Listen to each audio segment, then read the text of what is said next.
Libercast presenta una producción de Libertópolis, donde nuestra misión es promover un mundo de personas libres y responsables en búsqueda de su felicidad. Creamos valor innovando, analizando y transmitiendo información e ideas. Día a día encontrarás los episodios de las emisiones correspondientes a nuestros programas. Contravía, todo a pulmón. Contravía por la tarde, más negocios y Liberviernes.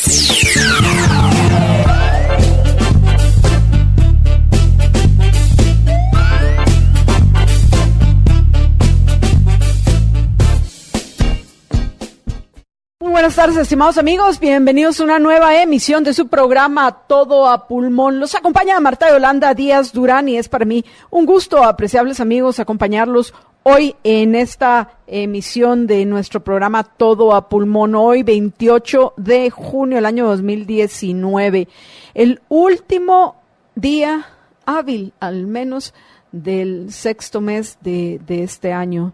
Que ha sido un año complicado, no digamos este proceso de elecciones tan importantes que estamos nosotros viviendo en estos momentos, apreciables oyentes. Y pues bueno, espero yo que estos 3 días de descanso que vamos a tener sábado, domingo y lunes, pues nos sirvan para reflexionar, para relajarnos, para dejar que terminen de bajar las aguas y que la prudencia, la objetividad, la racionalidad predomine, al menos entre la mayoría, ojalá fuera la mayoría de mis compatriotas. ¿Para qué? Para que podamos de esa manera, apreciables oyentes, evaluar que a pesar de que no nos gustan, porque no nos gustan para nada las dos alternativas con las cuales nos encontramos para elegir a quién va a dirigir desde el Ejecutivo, el gobierno, independientemente de las buenas intenciones, porque yo quiero creer, y si quieren llámenme ingenua, quiero creer que tanto el doctor Yamatei como Guillermo Castillo son personas con buenas intenciones. Sin embargo, después de leer esta entrevista que viene hoy en Publi News al vicepresidenciable Guillermo Castillo, pues bueno, me queda claro que de nuevo vamos a tener más de lo mismo, porque todos quieren ser los salvadores, pero ninguno quiere hacer las cosas que se deben de hacer para que en nuestro país podamos prosperar. Al final, de buenas intenciones está empedrado el camino al infierno. ¿Y en qué me baso yo para hacer este comentario? En esa insistencia en el vicepresidenciable en que la forma de mejorar la calidad de vida de las personas en nuestro país vaya a ser por el mismo camino de las fracasadas medidas paternalistas, asistencialistas, esos llamados programas sociales para combatir la desnutrición, para apoyar a la mujer, para promover la educación y bueno, tantas cosas más de lo mismo, sin entender que es precisamente todo ese poder discrecional, todo ese poder arbitrario que hay que darle a esa burocracia estatal parasitaria, y en algunos casos más que parasitaria, es obstaculizadora del progreso, es lo que nos tiene como estamos, pero lamentablemente esas son las dos opciones que tenemos, y como bien lo plantea nuestro querido amigo Luis Figueroa en su artículo de hoy, que quiero aprovechar a recomendarles, que hace una reflexión muy buena citando a importantes pensadores en lo que respecta al uso del poder, pues ahorita tenemos una única, considero yo, opción objetiva, una única opción racional, que es en la medida de lo posible, que lo único que literalmente casi que nos queda es el Ejecutivo, pues dividir el poder, no entregarle todo ese poder a la UNE y a Sandra Torres. Pero ni modo, pues va a ser un eterno enfrentamiento, ya lo sabemos, con el próximo Ejecutivo, si es que llega a ganar el doctor Alejandro Yamatei, como algunos. Ayer era un oyente, lamentablemente no tengo buena conexión a internet, motivo por el cual estoy confiando en que los oyentes recuerdan que lo único que podemos hacer para poder cambiar las cosas en el largo plazo, que no mañana, en el largo plazo, es dando la batalla de las ideas, y que ya tienen claro que nosotros hacemos todo lo que podemos, pero tenemos que reconocer, porque no vamos a falsear la realidad, que la 102.1 FM solo tiene cobertura en la capital y parte del departamento de Guatemala, y si nos escucha en otro departamento es de pura casualidad, del azar. Nos benefició en ese caso porque no se topó la señal de la 102.1 FM con ningún obstáculo físico que le obstaculizara llegar a donde usted nos está escuchando. Pero bueno, en fin, regresando al punto, para que podamos llegar, como hemos reflexionado y no nos vamos a cansar de hacerlo, a todos esos compatriotas nuestros que votan sin visión de largo plazo y sin entender que la miseria en la cual hoy viven es precisamente producto de las decisiones que ellos mismos y sus padres tomaron con anterioridad, dejándose llevar por aquel que les lleva a regalar cosas. No es así como vamos a prosperar. Pero bueno, en fin, lo que no entienden los gobernantes, y me refiero de nuevo a Guillermo Castillo, vicepresidenciable del partido Vamos, lo que no entienden es que todo ese dinero que él pretende gastar en todos estos planes sociales tiene que salir de la gente que a duras penas tiene dinero porque lo exprimen, léase el tributario, que ese dinero que ellos van a utilizar para planes sociales, entre comillas, se podría estar usando, los podría estar usando el legítimo dueño, o sea, aquel que lo produjo, aquel que es responsable de la creación de riqueza que ese dinero representa, la podría estar utilizando en creación de nuevas fuentes de trabajo. Y es así como cada uno de nosotros asume su responsabilidad de velar por su bienestar y el de sus seres queridos. Solo va a acabar la desnutrición cuando la gente que tiene hoy hijos desnutridos tenga un trabajo que les permita vivir la mejor calidad de vida posible, y eso solo se va a dar por medio del trabajo productivo, que por cierto, una de las buenas noticias, y ya la vamos a comentar con un poco más de detalle más adelante, que tenemos hoy, es que al fin, más vale tardísimo que nunca, al fin el gobierno de Jimmy Morales cumplió con su responsabilidad de publicar el reglamento del trabajo parcial que era necesario para hacer realidad la ley que hace ratos fue aprobada por el Congreso de la República. Irónicamente, esta ley de trabajo parcial que es impulsada por la OIT, el acuerdo 175 de la OIT, al fin entró en vigencia, lo que significa que van a, dentro más aún de la situación que estamos viviendo los guatemaltecos, se van a poder crear fuentes de trabajo que no implican la necesidad de trabajar las 8 horas del día. Pero lo más importante de esto es que va el trabajador recuperando su libertad, esa que perdió en manos de los corruptos sindicalistas.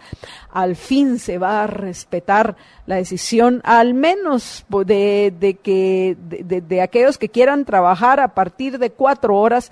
Al menos esas se van a respetar ya, pues al fin, a aquellos que están preocupados, es que a ver si se cumple, que si no se cumple con el de 8 horas, ¿cómo se va a cumplir con el de 4? Y la barbaridad que esto crea. Por eso es que en los lugares donde se ha aplicado esta normativa, salen los sindicatos a protestar. ¿Por qué? Porque son esos los que tienen atrapado, aprisionado, controlado al trabajador, violentando su libertad de decidir cuánto tiempo quiere trabajar, por cuánto dinero está dispuesto a hacerlo y en qué quiere trabajar y las condiciones dentro de las que quiera trabajar. Es una, al final, violación a los derechos individuales de los trabajadores, toda esa supuesta protección que les brindan los sindicatos. Así que yo me alegro muchísimo. Ayer brevemente lo mencioné en todo pulmón, pero hoy lo quiero comentar con un poco más de detalle y espero que nos dé un poco más de tiempo también a Jorge y a mí para comentarlo con ustedes más adelante. Que, por cierto, ¡ay, Dios, doctor Yamatei! ¿Qué hace de gira en México, por favor? ¿Qué hace de gira en México el doctor Yamatei? conversando con senadores mexicanos, cuando aquí Sandra Torres no deja de aprovechar un instante para ver cómo consigue votos. ¿Y a qué me lleva esta reflexión, este comentario? Me lleva al hecho de que si una salió congratulándose porque entró en vigencia el reglamento de la ley del trabajo parcial, fue precisamente la candidata presidencial del partido UNE. Y mientras el doctor, ¿dónde anda? De paseo en México. No, doctor. No, doctor. Yo sé que no han sido oficializados los candidatos que van a pelear por la presidencia del Ejecutivo en nuestro país, pero pues ya está casi 99.9% seguro que van a ser usted y Sandra Torres. ¿Qué hace usted paseando? De verdad que nos hace bien difícil la decisión que debería de ser fácil. Pero bueno, en fin, ese es el contexto y sabemos que entre los escenarios, el peor, como bien lo describe Luisfi en su artículo de hoy, es que la que quede de presidente, porque tendría todo el poder, es Sandra Torres. Y como nosotros en Todo Pulmón y en Libertópolis no tenemos pelos en la lengua para decir las cosas tal cual son, pues lo vamos a decir valientemente, porque aunque no nos guste la realidad, si queremos cambiar, primero la tenemos que reconocer. De nuevo, es una de esas ideas que es importante que viralicemos en nuestra querida Guatemala. Pero bueno, cambiando ya de notas, porque a lo mejor después en el programa de hoy, que espero estén compartiendo por montones, vamos a ver en cuánto iremos ya, que me cuente aquí Diego y Marito, que se encuentran en los controles, que me cuenten, cuántas veces lo han compartido ya. Yo creo que ya ahorita ya debemos ir como por 50 mínimo, ¿verdad, apreciables oyentes? Porque tienen ustedes claro lo importante que es dar esa batalla de las ideas. Estoy segura de que muchos nombres ya conocidos, que no me atrevo a decir ninguno porque no quisiera dejar a estos oyentes, a estos liberhéroes que todos los días dan la batalla de las ideas con nosotros compartiéndolo, no quisiera dejar a uno en el olvido. Así que prefiero no mencionar nombres, pero sé que aunque no lo puedo ver, sé que ustedes están compartiendo hoy todo a pulmón. Por cierto, aprovecho a recordarles que ya llegó el McRib a McDonald's. Sí, prueba el clásico, deliciosa costilla de cerdo bañada en mucha barbacoa, cebolla y frescos pepinillos. Prueba también el nuevo McRib con ricos aros de cebolla empanizados. Vamos hoy mismo vamos a McDonald's a disfrutar de un McRib. Pero bueno, regresando al otro punto que yo quería compartir con ustedes hoy, tiene que ver con que sí es un tema que tratamos con un poco más de detalle ayer en Todo Pulmón, que es ese intento de los magistrados o de algunos magistrados. Todavía no me queda claro si es una posición oficial de demandar penalmente, imaginen ustedes ese absurdo, a aquellos con los cuales yo no voy a coincidir para nada, aquellos que están gritando que hubo fraude. Yo ya les queda claro a los oyentes que considero que la evidencia, la realidad no muestra eso. Lo que la realidad nos muestra es que la mayoría de nuestros compatriotas que eligieron ir a votar, pues bueno, no nos gustó cómo votaron. Sí, no nos gustó, ¿ok? Pero el hecho que no nos guste cómo hayan votado, no quiere decir que así hayan votado. Y que si quieren vivir dentro de una democracia, yo por eso he dicho que debemos de pensar bien la forma de gobierno que queremos para nuestra Guatemala. Yo apoyo una verdadera república, no ese remedo de república democrática que tenemos nosotros en Guatemala, porque hay que ponerle límites a la mayoría, y esos límites deben de ser los derechos individuales de todos, incluidos los de esa mayoría que comete errores como lo que hemos visto que han cometido la mayoría de nuestros compatriotas que eligen ir a votar. Esa es la realidad. Le guste a quien le guste. Entonces, para cambiarla, la tenemos que reconocer. Pero bueno, ahora regresando otra vez al punto, ya en varias ocasiones, se recuerdan que nosotros hemos cuestionado esa obsesión de control, de dominación, ese autoritarismo que lo hemos visto reflejado en varias decisiones que han tomado los magistrados del Tribunal Supremo Electoral, que hemos nosotros cuestionado, varias de esas decisiones de las cuales han tenido que dar marcha atrás. Pues bueno, de esta también van a tener que dar marcha atrás, o por lo menos el responsable de la declaración, que no es ningún otro más que Jorge Mario Valenzuela. Él es el responsable de la inconstitucional amenaza contra quienes creen que hubo fraude. Porque, repito, aunque uno comparta la opinión de ustedes, voy a defender el derecho de ustedes de expresarla, porque quiero que luego se quede claro que también se debe respetar mi derecho, el derecho de Benji, el derecho de Diego, el derecho de Mario, el derecho de Ángel, el derecho de cada uno de ustedes, apreciables oyentes, de ustedes liberhéroes que están compartiendo todo a pulmón, de expresar lo que piensan, basados y protegidos por el artículo 35 de la Constitución, que dice claramente: es libre la emisión del pensamiento por cualesquiera medios de difusión sin censura ni licencia previa.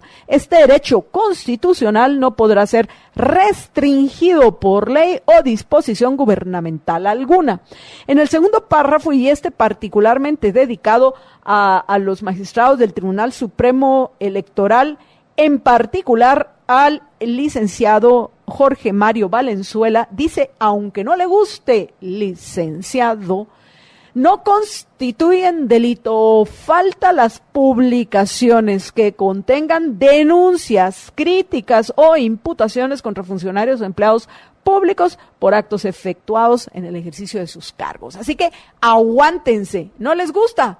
Se lo merecen por negligentes y mediocres. Por cierto, de lo que yo he leído, lo que he investigado y a las conclusiones que me lleva toda esa lectura, apreciable oyentes, si hay 2 magistrados del Tribunal Supremo Electoral que deben de ser investigados por el Ministerio Público, son precisamente Jorge Mario Valenzuela y Rudy Pineda. Pero bueno, solo eso quería mencionar. No vamos a tratar más de este tema, porque esperemos que pase al olvido, como tantas tonterías más que han hecho y dicho los magistrados del Tribunal Supremo Electoral. Por supuesto, esto no implica que todos los daños que nos hayan causado, particularmente a una de las pocas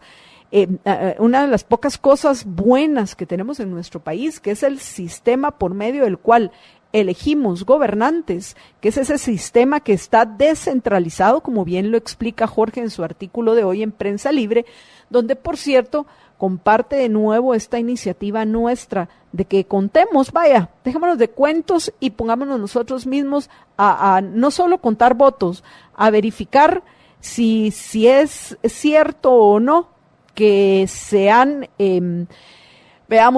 falseado la información de suficientes actas como para poder gritar que hay fraude. De nuevo, yo sé que hay algunos que esto les ha dado terror, porque la gente le teme a la evidencia. ¿Por qué? Si la única forma que tenemos para emitir juicios verdaderos es que estos coincidan con los hechos de la realidad. Por eso es importantísima la evidencia. Pues bueno, Jorge en su artículo de hoy, del cual nos va a comentar un poco más en unos minutos, para recordarles a los oyentes y agradecerles a aquellos que ya como voluntarios son los miembros de las juntas electorales, todos aquellos que nos quieran apoyar para que podamos nosotros mismos verificar, cotejar esas actas que al final, ¿se recuerdan ayer que tuvimos este problema que con el sistema que dio el error 403 y no se podía ingresar al sistema del conteo de votos del Tribunal Supremo Electoral? Pues bueno, a lo largo de la tarde lo lograron arreglar, lo que permitió que, pues bueno, el primer día de cotejar actas lo hayan logrado terminar con apenas 200 de las 105.495 actas. Bueno, en fin, hagan números a esa velocidad, ¿cuándo van a terminar? Pero bueno, en fin, solo para ir terminando este punto, porque ya una de los comentarios que ya emitido en varias ocasiones o declaraciones que ha dado el presidente del Tribunal Supremo Electoral, el licenciado Julio Solórzano, se encuentra la de que van a contratar una auditoría forense del sistema informático mandado a hacer por el Tribunal Supremo Electoral. Qué tontería, ¿no? Pero bueno, mi pregunta aquí es específica y tomen nota, por favor, y más adelante, cuando yo tenga ya acceso al internet, voy a leer los comentarios de ustedes, apreciables amigos. La pregunta es, ¿cuánto nos costará a los tributarios la negligencia y la mediocridad de los magistrados del Tribunal Supremo Electoral? Porque todos estos costos extras, imaginen, ¿a quién le van a pasar la factura? A nosotros, los tributarios, porque yo no veo a nadie, a pesar de lo, repito, mediocres y negligentes, como bien los llamó Ramón Parellada, miembros del Tribunal Supremo Electoral, no veo yo a ninguno diciendo, pues miren, nosotros vamos a devolver el bono que nos recetamos. ¿Lo recuerdan el bono? Y que le recetamos a todos los empleados del Tribunal Supremo Electoral. ¿Recuerdan el famoso bono? El bono para todos. Pues no hay ninguno que está diciendo, mire muchacha, metimos las patas, tenemos que pagar nuestros errores, así que regresemos el bono para poder pagar la mejor empresa que podamos encontrar, para que haga la auditoría forense, para poder resolver estos problemas. Asumamos las consecuencias de nuestras malas decisiones. Pues bueno, yo no veo a ninguno de los magistrados diciendo esto que yo les acabo de decir a ustedes. Pero bueno, en fin, ¿cuánto nos va a costar a los tributarios la negligencia y la mediocridad del Tribunal Supremo Electoral? Y no se diga la negligencia y la mediocridad, agreguémosle a eso la pichicatería, porque buscando ahorros para aumentar sus bonos, me imagino yo que ese es el objetivo, al final terminaron de nuevo desechando todo el sistema de comunicaciones que no había dado mayor problema en elecciones anteriores, ese que también estaba descentralizado a las juntas electorales. Eso fue un absurdo. Entonces, por la pichicatería y la ambición de repartirse ese bono, vean cómo nos han dejado a nosotros. Y no se diga la obsesión de control y centralización, cuando el éxito y la tranquilidad que yo tengo para decir que no hubo fraude la baso precisamente en ese sistema descentralizado por medio de las juntas electorales, que por supuesto se pueden cometer errores, puede haber un proceso de aprendizaje por el cual no han pasado algunos, puede ser que se llegue a colar a algún nefasto infiltrado, pero el mismo sistema los termina depurando. El sistema es un buen sistema y hay que cuidarlo. Y ha funcionado muy bien hasta esta elección y esa, repito, obsesión por control y centralización de los magistrados, que al final me lleva a concluir que desconfían los magistrados de nosotros, los ciudadanos. Eso es absurdo. Es como el no dejar a los ciudadanos tomar foto de su voto. ¿Por qué? Si es su voto, es mi voto, yo tengo derecho a hacer con él, votar como se me antoje, y si yo lo quiero tomar foto, tengo todo el derecho de hacerlo. La secretividad es un derecho, no una obligación, y lo baso en un análisis constitucional, que por cierto estamos pendientes de tener esa discusión para más adelante, de la cual ya tengo pensado a quienes van a ser los dos abogados que voy a invitar, que tienen una visión diferente al respecto, para que podamos profundizar en este tema. Pero regresando otra vez al punto, al final ya vieron que independientemente de esa campaña de miedo para el votante que quiera tomarle foto a su voto, pues al final de todas formas le rindió a la UNE, porque votaron por ellos, porque ellos eran los que les iban a regalar costales, láminas y no sé cuántas cosas más. Pero bueno, en fin, yo para variar ya me alargué más de lo que debía, pero solo un punto muy importante también, que hoy esta nota viene en Soy 502 y es muy importante que la resaltemos. Según Soy 502 y según lo que dice el reportaje que le preguntaron a los mismos magistrados del Tribunal Supremo Electoral, ya vencieron las credenciales que les otorgan el privilegio del antejuicio a los candidatos. Y según la nota de Soy 502, incluye a aquellos candidatos presidenciales que pasen a segunda vuelta. Eso quiere decir que en estos momentos Sandra Torres no goza del privilegio del antejuicio. ¿Será que se van a poner pilas los señores del Ministerio Público y van a hacer que se cumpla la orden de captura que emitieron en contra de Sandra Torres? Esto, por favor, es algo que lo tenemos que viralizar. Según esta información de Soy 502, que según la nota lo consultaron hasta con los mismos magistrados del Tribunal Supremo Electoral, ya no tienen el privilegio del antejuicio porque no han sido confirmados como candidatos que van a la segunda vuelta. Atención, señores del Ministerio Público, si no puede Juan Francisco Sandoval y el otro fiscal, que olvido su nombre en este momento, que están injusta e ilegalmente demandados por medio de la ley de femicidio por la señora Sandra Torres, ¿acaso no hay alguien más que pueda obligar a la policía, al ministro de Gobernación, a que cumpla con la orden de captura que hay en contra de Sandra Torres? No tiene, según esto, ya la protección del antejuicio. Así que en lugar de estar sonriendo y regañando a Jimmy Morales, que para eso estamos los ciudadanos, pues lo que debería estar así, ahorita, pilas, por favor, lo que debería estar es camino a tribunales Sandra Torres para que enfrente esas acusaciones por financiamiento electoral ilícito que hay en contra de ella. ¿Qué les parece? Yo no sé si ustedes estaban enterados de esto, pero para mí es la noticia más importante, y eso que tenemos un par de cosas más. Primero, ese absurdo de que nos van a costar 2,000 quetzales cada una de las pruebas de ADN que se está comprometiendo el ministro de Gobernación, Enrique Degenhardt, de hacerle a los niños que pasen por nuestro país. Y segundo, ese absurdo que vamos a tener, espero vamos a tener tiempo de despedazar ese absurdo que es el techo presupuestario que está presentando el ministro de Finanzas, Víctor Martínez, al presidente por casi 92,000 millones de quetzales. ¡Qué tontería! De eso les vamos a comentar con un poco más de detalle en unos minutos, pero primero, apreciables amigos, me voy a una breve pausa y regreso con ustedes en unos minutos. Quédense con nosotros.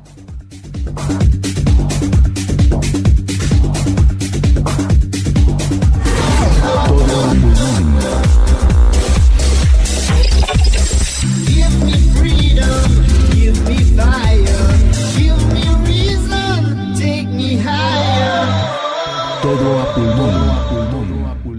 Y bueno, amigos, estamos ya de regreso en Todo Pulmón, y aquí teníamos con Jorge una discusión en lo que respecta a la opinión de un apreciado amigo nuestro que, según él, esa alegría que yo tenía de que Sandra Torres ya no tiene ya no goza el privilegio del antejuicio, según él eso no es así, pero según él tampoco es ¿cómo se llama?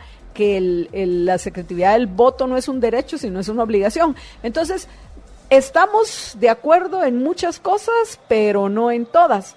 El punto es que, según esta nota que yo estoy leyendo, se consultó a los magistrados del Tribunal Supremo Electoral.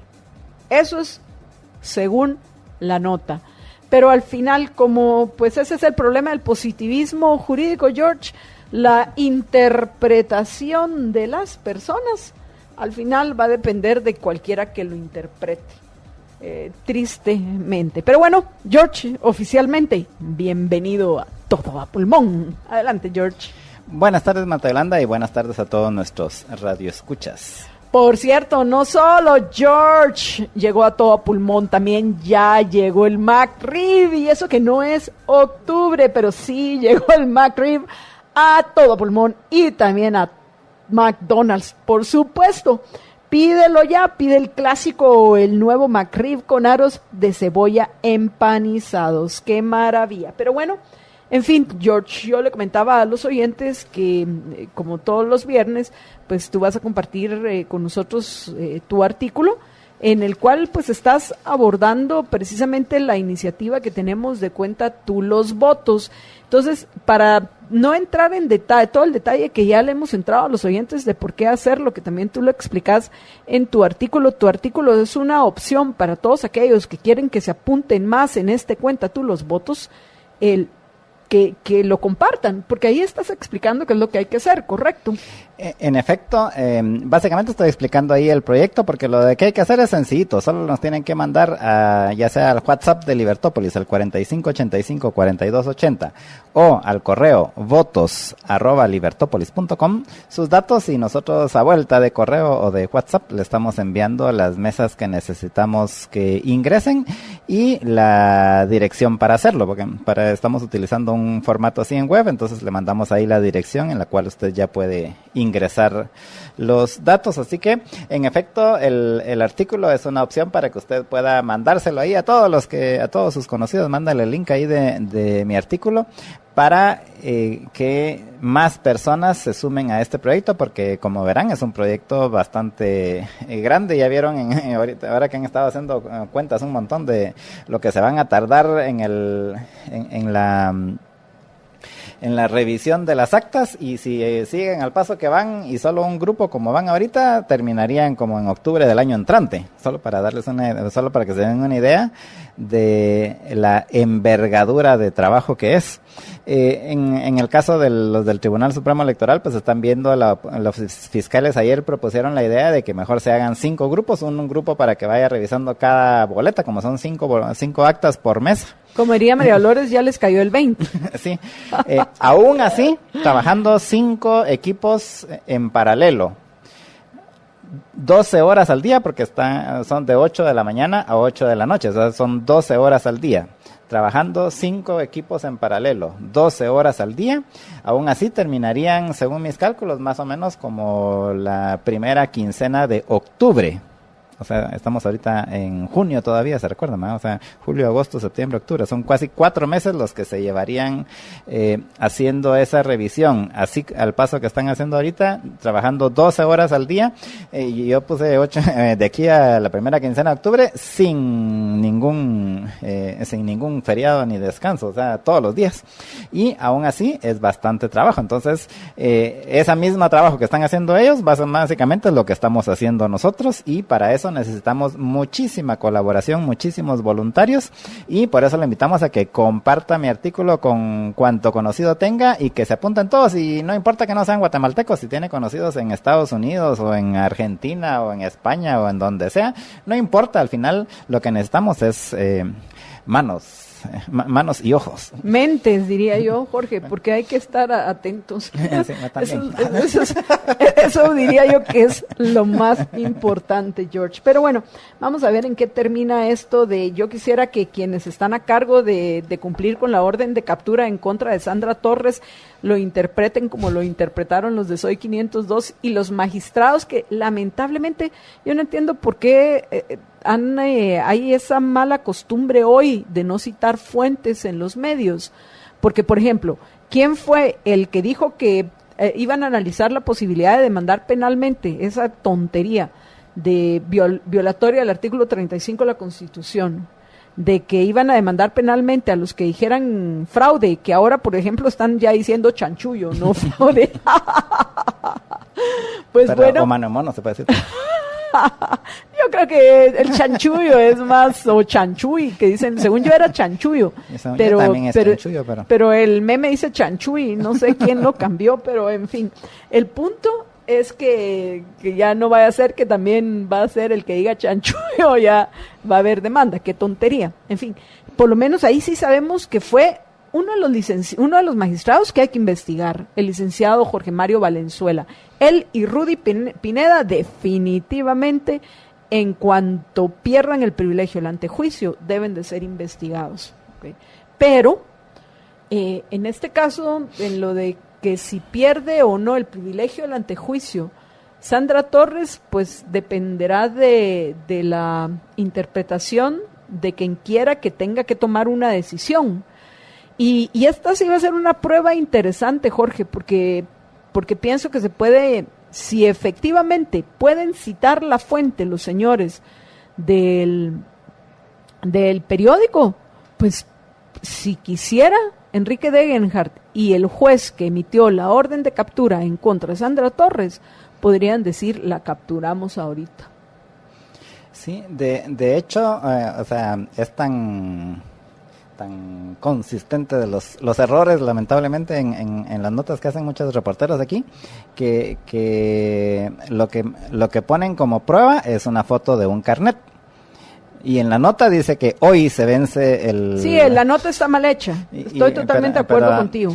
Pero en la foto del carnet dice que el vencimiento es el 16 del 6, o sea, el día de las elecciones. Así es. Entonces, si vamos a la forma, ya venció desde hace varios días. Yo por eso, ¿qué fue lo que dije? Ya venció. Yo no dije que vencía hoy, yo dije ya venció. Que hoy nos estamos dando cuenta que ya venció es harina de otro costal. Sí, y después, en efecto, en la nota pasa eso que dice Marta Yolanda. Según las autoridades del TSE, todos los candidatos quedaron sin inmunidad, pero no dicen ni quién lo dijo, ni cuándo, ni por qué. Y por qué a partir de hoy, si no el 16, o sea, ¿por qué 12 días después? ¿Qué? Realmente debería ser, hay que seguir, recordate que vivimos, a ver, sé que nos están escuchando abogadas, por lo menos, y estoy segura que también abogados, pilas que saben perfectamente lo que significa el positivismo jurídico. Y el positivismo jurídico viene de positum laudado, y aquí laudado es que se les dio un carnet que venció el 16 de junio. Eso dice el carnet. ¿Y qué? De nuevo, ¿qué le dieron? Les dieron, vaya, miren qué más positum, qué más que laudado. Lodado fue un carnet que venció el 16 de junio del año 2019. O sea, no tienen privilegio del antejuicio. Saludos, Omar. Por cierto, solo para poner en perspectiva, ¿se recuerdan toda la discusión que hubo alrededor del antejuicio para Telma Aldana? Correcto. Y que no tenía el antejuicio hasta que no llegara ella físicamente al Tribunal Supremo Electoral. Totalmente, y le dieran su carnetillo ese. Hay que ser coherentes. Muy bien, George. Entonces, ya te estoy convenciendo yo. Ya estás pensando que tal vez hay que sentarse a hablar de coherencia con nuestro amigo Omar Barrios, que a lo mejor nos está escuchando. Saludos a Omar si nos está escuchando. En efecto, porque eso fue toda la discusión que hubo en ese momento, de que tenía el antejuicio, no cuando le dijeran que ya tenía el antejuicio, sino cuando tuviera el carnetío en las manos. Y pues entonces el carnetío dice que hasta el 16 tienen antejuicio, o sea que según el carnet ya nadie tiene antejuicio. Pero bueno, apreciables amigos, vamos a hacer una breve pausa. Pero antes de eso, Jorge tiene para ustedes un anuncio muy importante. Adelante, George. Sí, solamente comentarles a todos nuestros radioescuchas que en el Banco Ficosa quieren facilitar tu vida financiera. Es fácil encontrarnos, tienen más de 300 puntos de servicio a lo largo y ancho de todo el país, así que es fácil con Banco Ficosa. Y recuerden, apreciables amigos, por favor, compartir todo a pulmón. ¿Cuál es nuestra meta? 125. Ahorita durante la pausa voy a averiguar cómo vamos, apreciables oyentes, y espero que me digan, Marta Yolanda, tranquila que ya rebasamos los 125. Cada vez somos más los liberhéroes, nos multiplicamos. Sí, ¿verdad? Bueno, amigos, vamos a ir rápidamente a la nota tecnológica y luego vamos a regresar a una nota que consideramos muy importante, que es la de ese absurdo, porque ahí están pasando otras cosas importantes en nuestra Guatemala y tenemos que mencionarlas. Ese absurdo de pretender un techo presupuestario para el año 2020 de casi 92 mil millones de quetzales. Pero ¿qué pasa por la mente de Víctor Martínez, ministro de Finanzas? Por favor. Pero bueno, vamos a una breve pausa, regresamos a nuestra nota tecnológica y luego vamos a empezar a darle duro a este absurdo que pretenden que se apruebe en el Congreso de la República. Por cierto, solo fue presentado al presidente Jimmy Morales, todavía no lo ha presentado al Congreso de la República. Aclaro también. Vamos a una breve pausa y regresamos en unos minutos.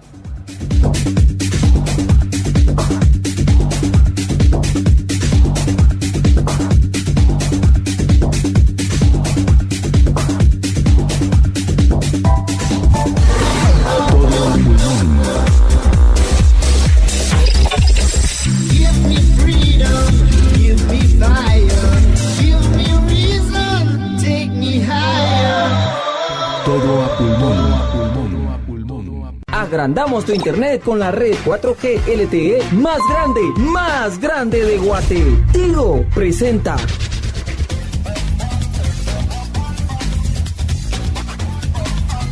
Bueno, y ahora para ir a este fin de semana, pues le voy a contar que resulta que una de las aplicaciones más apreciadas por la mayor parte de personas que tienen un celular, como es el WhatsApp, pues resulta que tiene nuevas ¿Quién no funciones. tiene WhatsApp? Mi mamá no le está funcionando. Mamá, saludos, no le funciona el WhatsApp y entra en crisis. O sea, me llama así, me llama y mamá. Mamá, ¿qué está pasando? Mija, no me está funcionando el WhatsApp. Mamá, la quiero mucho, saludos. Bueno, pues resulta que el WhatsApp en las más recientes actualizaciones ha añadido algunas características que probablemente usted no las ha visto todavía, pero le pueden ser muy útiles. Por ejemplo, una es de que ya ahora si le mandan varios mensajes de voz en un chat, no tiene que ponerse a escucharlos uno por uno, sino que arranca con el primero y él solito va leyendo, dándole play a todos automáticamente, a los audios automáticamente, así para que pueda escuchar toda la conversación. Hay algunas de las características nuevas que ya están anunciadas, que por lo menos yo estuve buscando y todavía no están en mi aplicación. Esa de la lectura así secuencial sí está, pero hay algunas otras como no, que todavía no está, por lo menos en la versión que yo tengo. Por ejemplo, que ahora ya hay una opción en la configuración de la cuenta y la parte de privacidad, hay una nueva opción para grupos en la cual usted puede designar si lo pueden incluir en un grupo sin que usted lo autorice o no. En ese caso, pues presumo que a la hora de usted bloquear eso, la aplicación le pregunta que lo quieren añadir en un grupo y si usted quiere participar o no en un grupo de chat.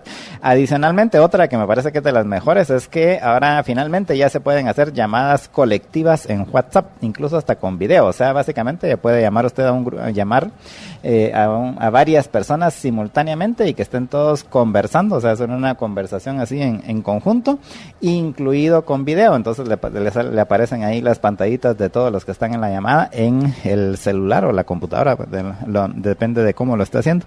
Pero entonces estas son algunas de las nuevas características que tiene el WhatsApp y que espero que lo pueda aprovechar. Y esta es la nota tecnológica que llega a ustedes gracias al patrocinio de Tigo. Agrandamos tu internet para estar siempre conectado con la red 4G LTE más grande de Guate. Tigo presentó. Y bueno, amigos, estamos ya de regreso en Todo a Pulmón. Y por cierto, un par de notas que es importante mencionar, que son notas de la mañana. La primera es que finalmente el Ministerio Público pidió ya la captura y extradición de Mario Leal, que recordarán ustedes, es el ex candidato vicepresidencial de la UNE de hace 4 años, pero se me hace que a estas alturas ya se debe haber desaparecido, a menos que, como han circulado rumores, Jorge, él hizo un trato con los del FBI, ¿no? Al respecto, pero bueno, vamos a ver qué sucede. El punto es que los de la FESI que se regresen al tribunal también a pedir de una vez la captura de Sandra Torres. Es urgente, porque ya convencí a Jorge durante la pausa de que si le aplicaron el tema del carnet a Telma Aldana, y aquí para los fans de esta señora, que no somos nosotros, pero yo sé que hay algunos entre nuestros oyentes que lo son, pues bueno, aprovechen ahorita decir, pues bueno, se lo aplicaron a Telma Aldana, los del voto del berrinche, y esto pues ahorita digan pues que también se lo apliquen a Sandra Torres. El carnet perdió vigencia el 16 de junio, lo que quiere decir que ya no tienen el privilegio del antejuicio. Aló, don Enrique Degenhardt. Sí, en lugar de andar ahí poniendo medallas y no sé qué cosas estaba haciendo en la mañana en la graduación de terceros oficiales de no sé qué. Bueno, ya mañana sabremos con más detalle. Pero, pues bueno, una nota que me parece importante, Jorge, es esa. Y ahorita vamos al tema del presupuesto, de que ya finalmente solicitaron la captura con fines de extradición del ex vicepresidenciable Mario Leal, si es que acaso todavía lo encuentran. Ahora, que es, por cierto, está involucrado en el caso por el cual también se emitió una orden de captura de Sandra Torres. Por eso digo que se regresan los fiscales al juzgado de una vez a pedir la orden de captura de una vez. Eso sería buenísimo. ¿No les parece, apreciables oyentes? Deben de estar ahorita, yo me imagino cómo está, ya debemos ir, como no he podido todavía ver, pero ya debemos ir como por 200 veces compartido todo a pulmón. Pero bueno, y la otra nota que queríamos compartir con ustedes tiene que ver con la conferencia de prensa de la mañana que dio la Junta Electoral del Distrito Central, en donde confirmaron ya que Ricardo Quiñones quedó electo como alcalde en el periodo, no voy a decir el próximo alcalde, porque al final es hoy el alcalde, pero que va a continuar siendo el alcalde en el próximo periodo. Y también confirmó lo que ya habíamos estimado, los que habíamos hecho cálculos, que el consejo va a quedar integrado por 5 unionistas, 4 de Creo y 1 de Semilla. ¿Correcto, George? Así es. Entonces esto ya fue oficial, confirmado, voy a decir, por la Junta Electoral del Distrito Central. Pero lo que me pareció muy importante, Jorge, fueron las declaraciones que dio el doctor Hugo Maúl, de que, lo voy a parafrasear porque no recuerdo exactamente, pero básicamente que con el sistema electoral actual descentralizado en manos de alrededor de al final todos los que participan, alrededor de unas 150,000 personas, es imposible que haya un fraude y por eso hay que cuidarlo. Y esto para oyentes, porque tenemos oyentes que están llorando por nosotros, porque no dicen nada, pero si decimos todos los días, tanto que un oyente nuestro nos dijo, pero ya, de todas formas, el antivoto de Sandra Torres pues la va a hacer perder. De nuevo, no creo que vaya a ser tan fácil para el doctor Yamatei, por varios motivos, ¿no? Primero, porque la señora es una señora astuta y se está moviendo para conseguir apoyos en donde ustedes ni se imaginan. Mientras que el doctor Yamatei se va de gira a México. Imagínate, George. De ahí, porque al final la propuesta del doctor Yamatei y del partido Vamos pareciera que no se diferencia mayor cosa de la UNE, es más de lo mismo. Yo ya comentaba en el primer segmento de esta entrevista que le hicieron al candidato vicepresidencial Guillermo Castillo. Entonces, todas esas son cosas que tiene en contra el doctor Yamatei, que lo único que tiene a su favor es, y esto es porque probablemente les van a ir con el comentario, y yo sé que Jorge tiene se puede comunicar hasta con Guillermo Castillo, y probablemente algunos nos están escuchando y ya luego se van a quejar con Jorge, ¿por qué Marta Yolanda dijo esto? Que no sé qué, ¿verdad, George? Se van a quejar con el George, pero vean, al final... Yo solo les contesto, pues vaya, aléguenle a ella. Sí, así es, aléguenle a Marta Yolanda. Así es, pero es que me da risa porque se quejan con George. Pero al final, el punto es que vean que entendemos que dentro del contexto, a pesar de que no se diferencia la propuesta de ustedes casi nada de la de Sandra Torres, sí consideramos que es la menos peor de las opciones por el tema del poder que, repito, trata Luis Figueroa hoy en su artículo.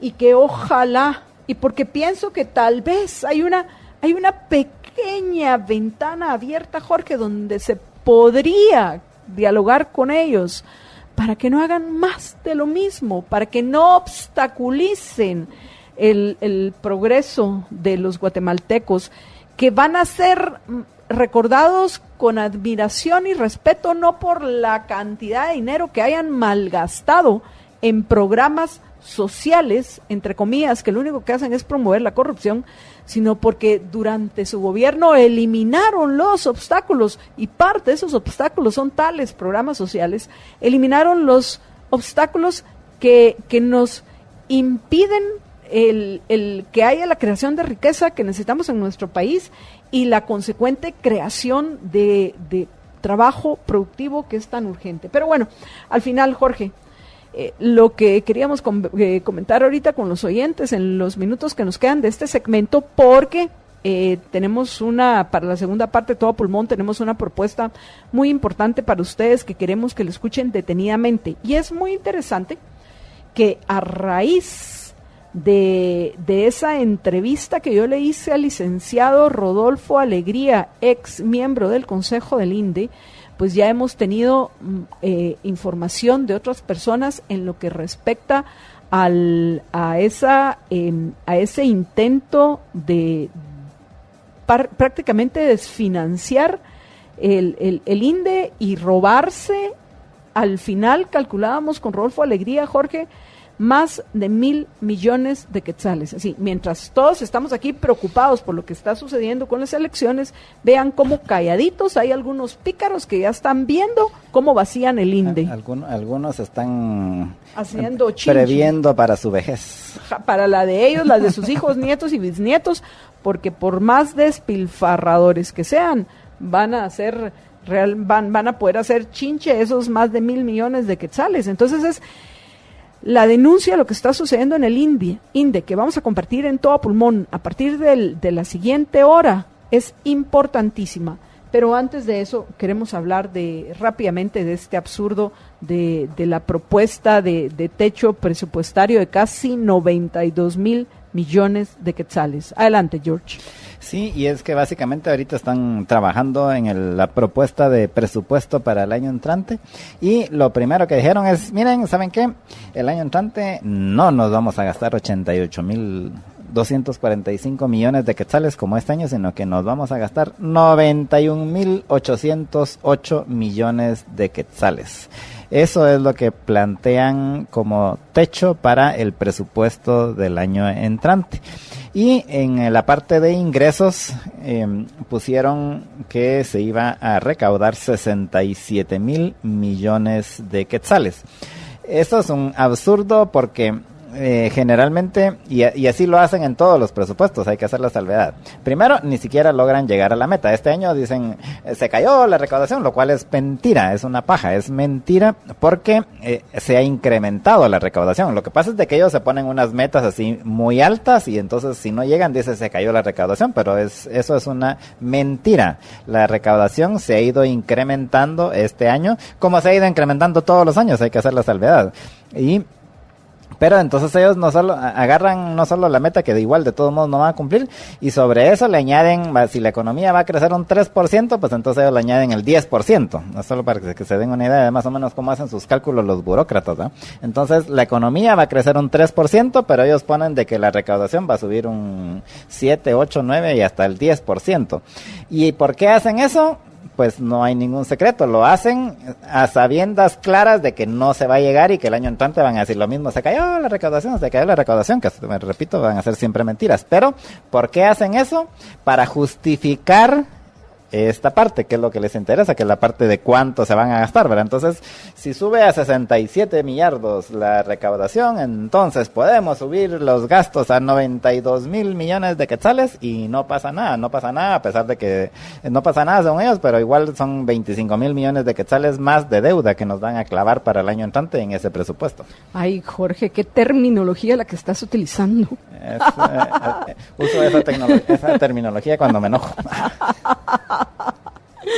Bueno, apreciables oyentes, vamos a ir a una breve pausa y cuando regresemos vamos a compartir con ustedes la entrevista que le hice al licenciado Rodolfo Alegría de esta denuncia importantísima de lo que está sucediendo en el INDE. Por favor, eso me lleva de nuevo a recordarles lo importante que es que compartan Todo a Pulmón. Por favor, compártanlo, porque tenemos que llegar a todos lados, porque tenemos que encontrar la forma. Vean todos los retos que tenemos los liberhéroes. Tenemos que encontrar la forma de parar ese robo multimillonario que se pretende en el INDE. Pero bueno, no les cuento más porque no quiero adelantarles a los que no escucharon la entrevista, no quiero adelantarles lo que nos va a compartir el licenciado Alegría. Y a quienes ya la escucharon, los invito a que la escuchen de nuevo porque pienso que no le hemos dado la suficiente importancia a esta denuncia. Pero bueno,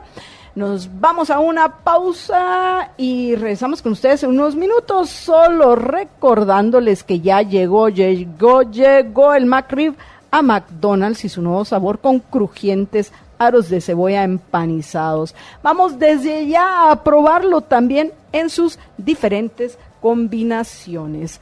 Quédense con nosotros, regresamos en unos minutos.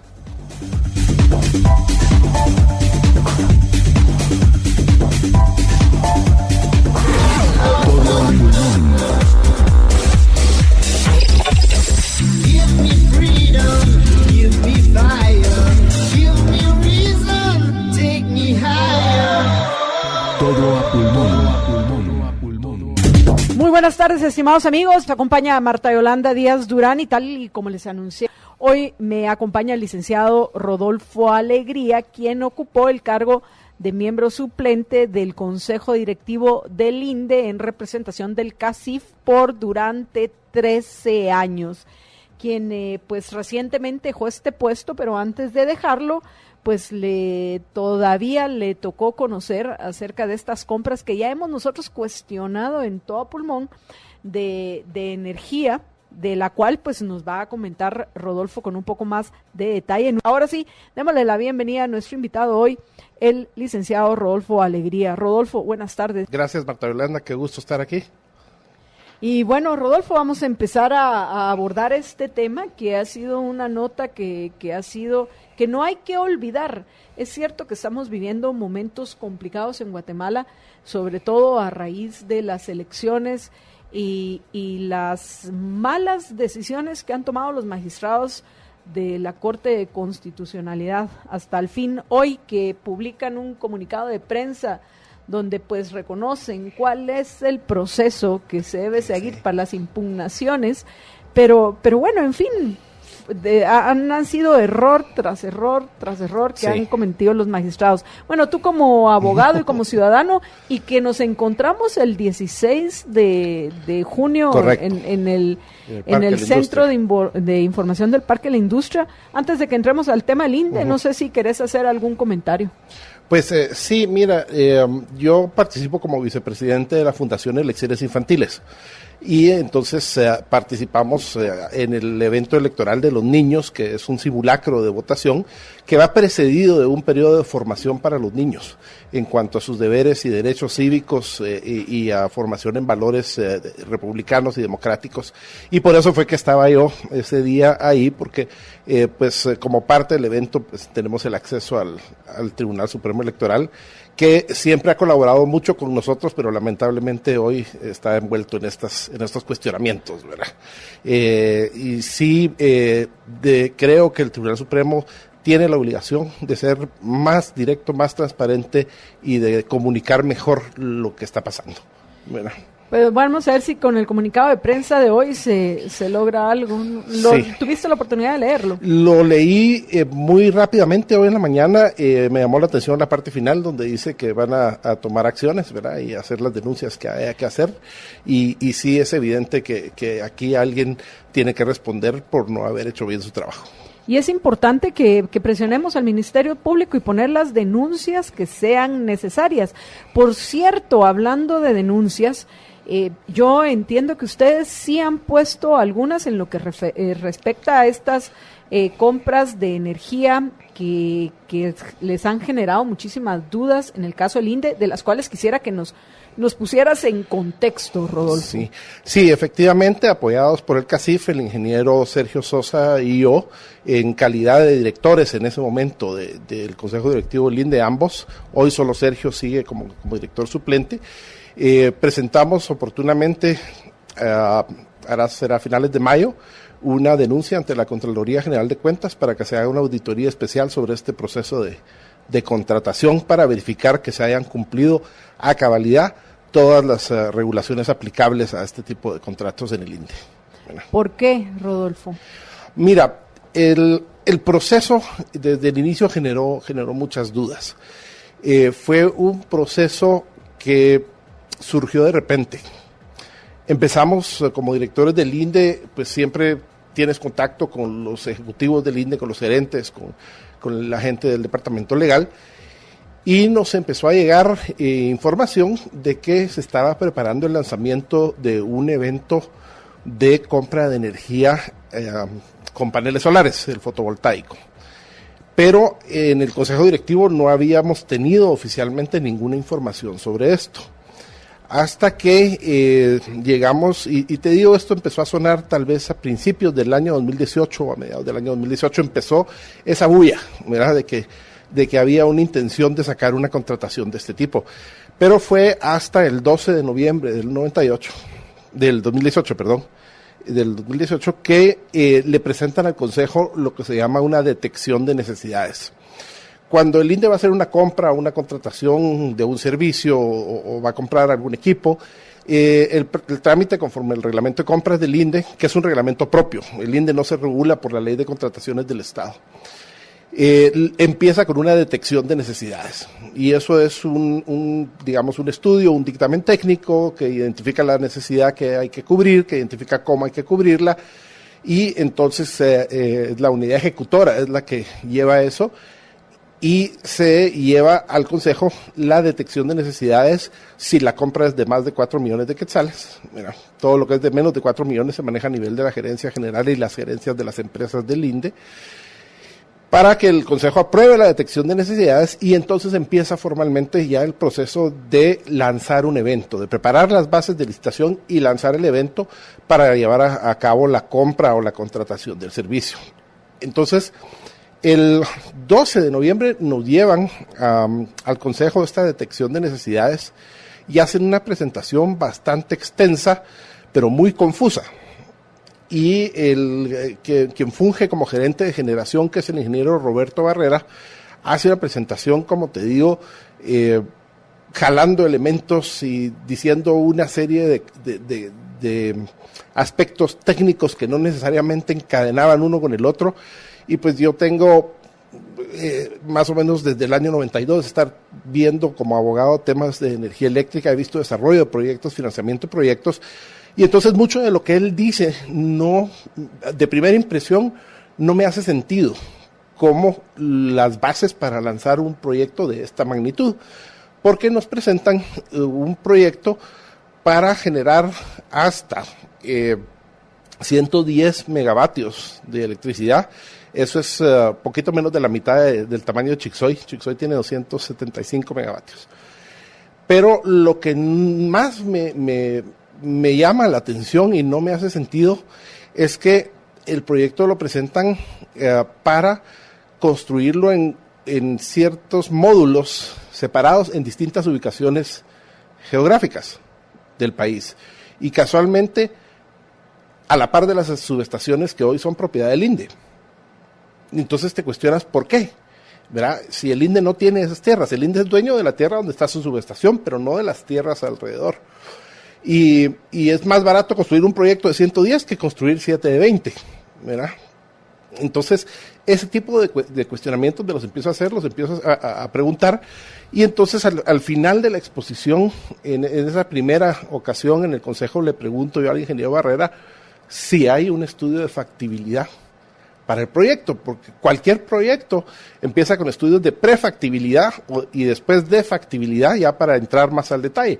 Y la respuesta fue, y consta aquí en el acta de esa sesión, se le pregunta al ingeniero, el licenciado Alegría le pregunta al ingeniero Méndez si cuenta con un estudio de factibilidad que respalde el proyecto, a lo cual el ingeniero Barrera Méndez contestó que no se cuenta con tal estudio. Esto está en el acta. Mira, entonces ya eso nos dispara las alarmas con Sergio. Y también le dispara las alarmas a Edwin Escobar, el alcalde de Villanueva, que ocupa el puesto de vicepresidente del Consejo Directivo del INDE, y empezamos a cuestionar más profundamente el proyecto, y al final se acuerda en el Consejo que se requiere más información para entender la detección de necesidades y la forma en que se desea implementar el proyecto. Entonces, lo que hay que notar también es que empezamos el 12 de noviembre, se presenta en la segunda sesión más información el día 14 de noviembre, y en la subsiguiente sesión, el 16 de noviembre, fue que se aprobó la detección de necesidades y el lanzamiento del proyecto. Entonces ves un proyecto de esta magnitud que va a rajatabla. ¿De cuánto se supone que es la inversión, Rodolfo? Mira, a ojo de buen cubero, un megavatio de una instalación de generación con paneles solares como esta, con buena tecnología, con el seguimiento, ¿verdad?, a la luz solar, según me han explicado algunos especialistas, actualmente está alrededor de los $850,000, un megavatio. Aquí estamos hablando de 110 megavatios. Si lo multiplicas, estás hablando fácilmente. 850,000 por 110. Por Ahorita 110. lo multiplico. Y hablando. aprovecho a ver que los oyentes no... Bueno, primero que todo a saludar a los amigos que siempre nos acompañan. Qué maravilla ver que ya están diciendo presentes y son precisamente los que han compartido todo a pulmón, contra Vía PM, pero vamos muy, muy abajo, así que por favor únanse, porque esta denuncia es el tipo de cosas que deben de escuchar nuestros compatriotas. Pero bueno, Rodolfo, ¿me podrías repetir? ¿Son 850,000, me dijiste? Por 110 megavatios, que eso es lo que se busca contratar. Por 110.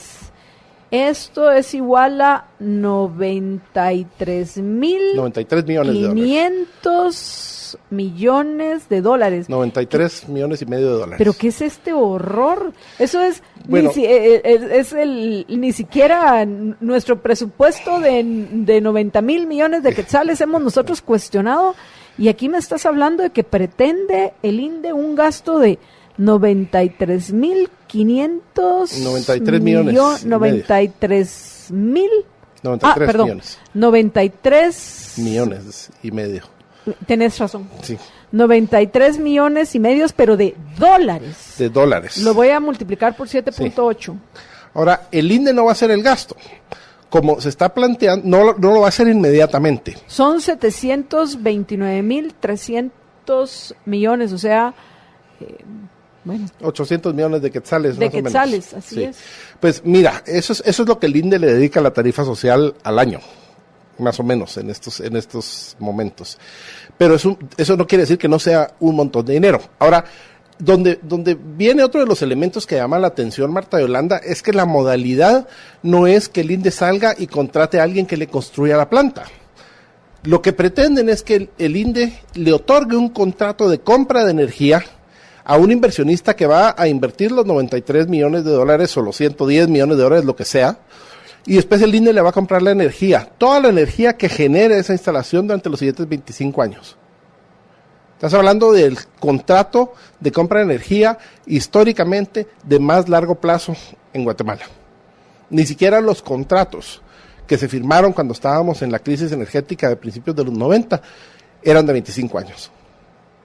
Esos eran contratos de 15 años y ya eran considerados contratos largos. Aquí estás hablando de un contrato de 25 años y al final de los 25 años la instalación se la ceden al INDE. Por eso se llama BOT, Build, Operate and Transfer. Construya, opera y después vende. Entonces, al final de la vida útil, los paneles solares tienen una vida útil hoy de entre 15 y 20 años, si te va bien. A partir de los 15 años empieza una degradación en la capacidad de generación de los paneles. Entonces, ¿qué va a recibir el INDE dentro de 25 años? Un montón de basura. Un montón de fierros viejos. Y para mientras le has estado pagando en el precio de la energía a ese inversionista el costo de capital, la inversión.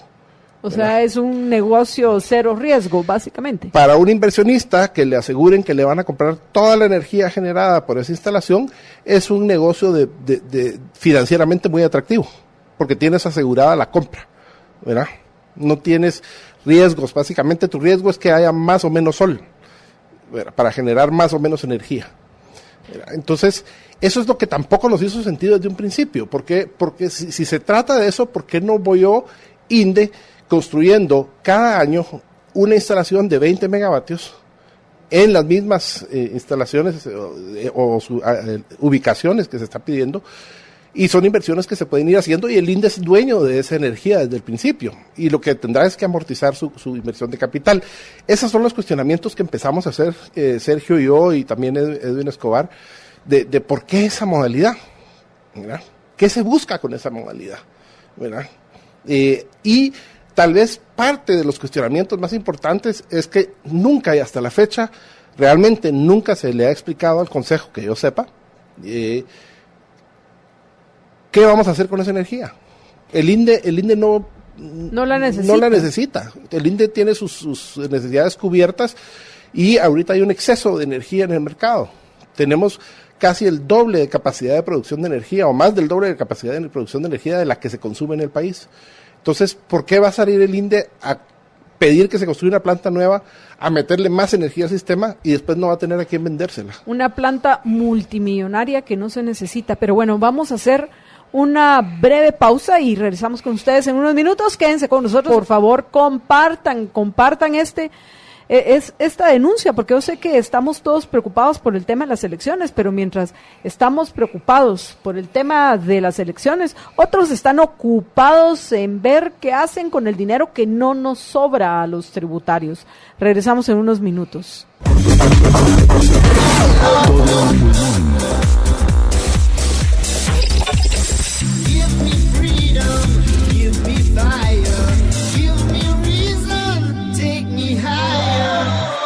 Todo a pulmón. Y bueno, amigos, estamos ya de regreso. Antes de que continuemos conversando con nuestro invitado hoy, el licenciado Rodolfo Alegría, con quien estamos comentando acerca de estas sospechosas compras de energía que pretende hacer el INDE, de una energía que no necesitamos y que va a representar, eso sí, un gasto multimillonario que, en fin, en los bolsillos de quién irán a quedar, no sé. Pero lo que sí sé, por lo que hemos conversado ahorita, es que no necesitamos de ese gasto. Rodolfo, bueno, nos quedó pendiente, me dijiste que comentáramos acerca de las referencias y del otro proyecto también sospechoso que apareció recientemente, que es de compra de gas. Exacto. Adelante. Bueno, pues mira, al final de cuentas nosotros presentamos un voto razonado en contra de la aprobación de esa detección de necesidades y del lanzamiento del proyecto de 11 puntos. Que están detallados en el acta de esa sesión. ¿Quiénes votaron en contra? Votamos en contra solo tu servidor y el ingeniero Sosa, si no me falla la memoria. Entonces Edwin Escobar al final él votó no estuvo, a favor. Él no estuvo en esa sesión, ¿verdad? Ah, ya me recordé, Sí. Creo que es una que cuestionaron porque la convocaron a las 5:30 de la mañana para que fuera a las 6 de la mañana o algo así. Esa es la aprobación de los términos de referencia de esta licitación ok, del entonces gas. una convocatoria muy extraña. Mira, aquí te mando el WhatsApp, en media hora nos vemos El para email- aprobar este enorme gasto. Viendo las cosas como son, más o menos alrededor del 16, 19 de mayo, el gerente del INDE nos visita a cada uno y nos hacen llegar el proyecto de las bases de licitación para este proyecto de paneles solares, para que tuviéramos tiempo de estudiarlo. Sin embargo, no anuncian nunca cuándo se iba a ver.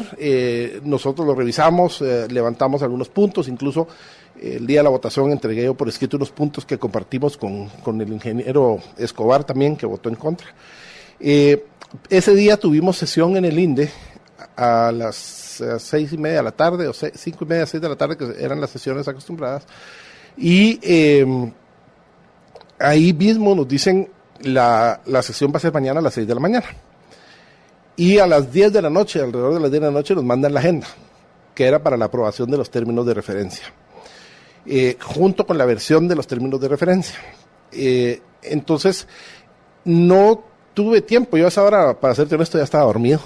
Entonces me levanto al día siguiente temprano, me dirijo al INDE y apenas me da tiempo de verificar si el documento que habían circulado la noche antes o que teníamos ya en disposición en la computadora ese día en la sesión del INDE era el mismo que nos habían dado hacía 10 días. Y logré ver que había unos corrimientos porque había habido unos ligeros cambios, pero nada de fondo. Entonces, yo en esa sesión pedí más tiempo para poder volver a analizar ya los documentos que en definitiva serían los términos de referencia. Lo pedí que se sometiera a votación, fue rechazada mi petición y se procedió de una vez a aprobar los términos de referencia a esta sesión que fue el 1 de mayo a las 6 de la mañana. Bueno, dentro de lo que yo considero que son vicios adicionales, es que el contrato o los términos de referencia no indican si el INDE o el que resulte adjudicado se va a hacer cargo de los cargos por servicios complementarios del mercado mayorista, porque este tipo de generación causa algunas oscilaciones o algunas variaciones en el sistema que provoca que tenga que haber plantas que entren a suplir esa generación cuando esa generación tiene caídas o bajas repentinas. Y no se especificaba quién se iba a hacer cargo de esos gastos o de esos costos de la generación, entre otros puntos, ¿verdad? En el contrato, y seguían sin responderse los 11 cuestionamientos que nosotros hicimos. Entonces, realmente yo voté en contra de esos términos de referencia que tienen algunos requisitos muy particulares. Por ejemplo, se permiten los consorcios, pero la capacidad financiera se requiere que el que vaya a ofertar tenga $1 millón como patrimonio por cada megavatio que va a ofertar. Entonces, si alguien va a ofertar 20 megavatios, tiene que tener $20 millones de patrimonio. Y si va a ofertar los 110 millones de dólares de patrimonio. Y también se requiere una solvencia financiera de $300,000 por cada megavatio que voy a ofertar. ¿Quiénes en el mercado eléctrico?